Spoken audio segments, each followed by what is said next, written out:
Okay, let's continue our dialogue about graphing trig functions with actually graphing some sine functions.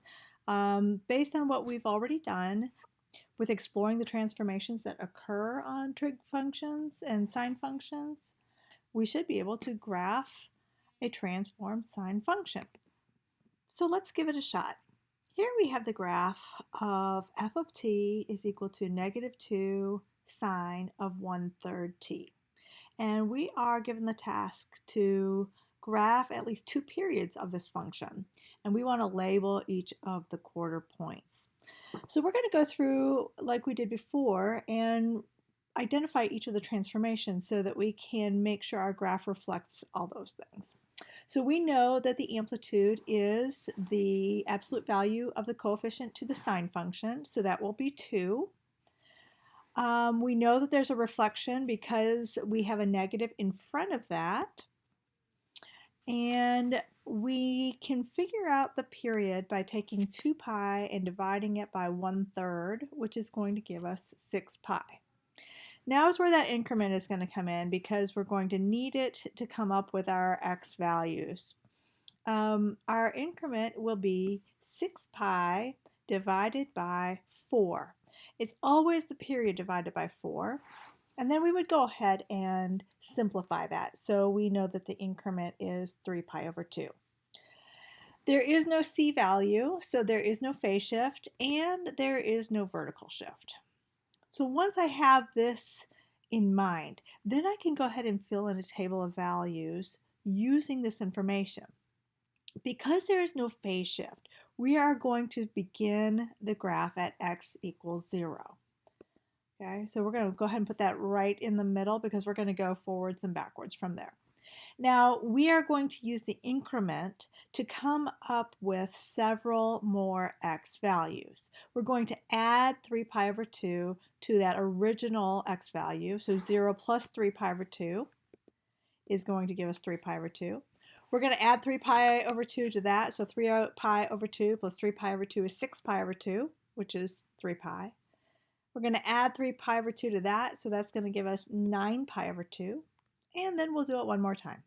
9 pi over 2 plus 3 pi over 2 is 12 pi over 2, which is 6 pi. Okay, now for y values, we are going to start with our vertical shift, which is 0. And we are going to recall that the sine graph has this pattern. And the pattern is it starts at the midline, then it goes to the maximum, then it goes back to the midline, down to the minimum, and then back to the midline. So we've got that hill and then a valley. But this particular graph has a reflection. So we need to adjust that so that it goes down first. Okay, so instead of going mid, max, mid, min, we're going to adjust it so it goes mid, min, mid, max.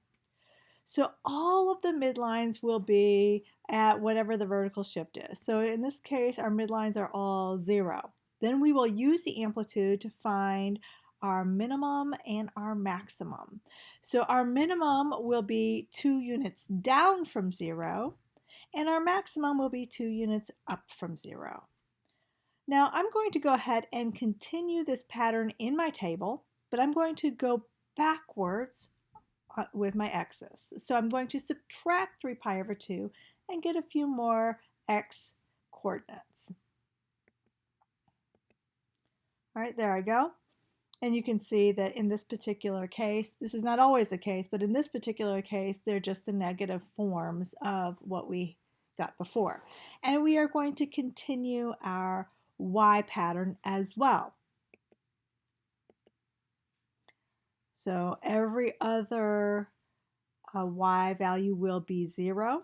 And then the remaining coordinates, y coordinates, will be either +2 or -2, and they're going to alternate. Okay, so I have a nice table of values here, and I can go ahead and plot these points on a coordinate plane. So when I do that, I notice I've got several coordinates on the midline, and then I've got alternating coordinates on the maxes and the mins. That's exactly what it should look like. And then as you sketch your curve, you want to make sure you want a wave-like function. So you want to sketch a nice smooth curve there. You don't want it to look like a zigzag. Okay, so make sure it's kind of got rounded edges. Okay, wow, we did great work with that first graph. So this is a similar example. This time we have a phase shift going on, but no vertical shift and no reflection. So let's go ahead and identify our transformations and then fill in our table, and we will plot our points. So our amplitude, that will be the absolute value of the coefficient of 4. So that will be 4. There is no reflection. Our period will be 2 pi over the coefficient of t, so 2 pi over 1, which is 2 pi. Taking that period and dividing it by 4 will give us the increment, which is pi over 2.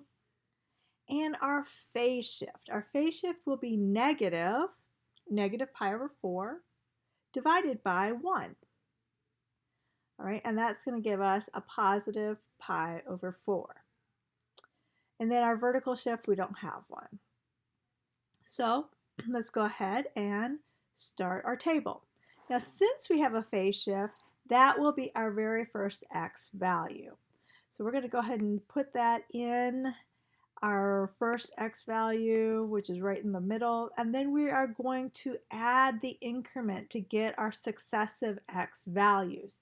So I'm going to add pi over 2 several times to that pi over 4. Now, when I do that, I want to be thinking about pi over 2 as 2 pi over 4 because that will make it easier to add. Because I'll have 1 pi over 4 plus 2 pi over 4, which is going to give me 3 pi over 4. Add another 2 pi over 4 and I'll get 5 pi over 4. Add another 2 pi over 4, I'll get 7 pi over 4. And one more time, I'll get 9 pi over 4. All right, now remembering our pattern, midline to max, to midline, to minimum, to midline. Okay, so all those midlines will be whatever the vertical shift is. So there they are. All of our midlines are at that y value of 0. And then I use my amplitude to add and subtract from that midline to get our maximum and our minimum.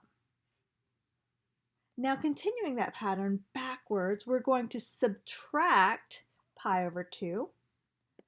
So remembering we're thinking of pi over 2 as 2 pi over 4. So pi over 4 minus 2 pi over 4 will give us negative pi over 4, and then negative 3 pi over 4, and then negative 5 pi over 4, and last, negative 7 pi over 4.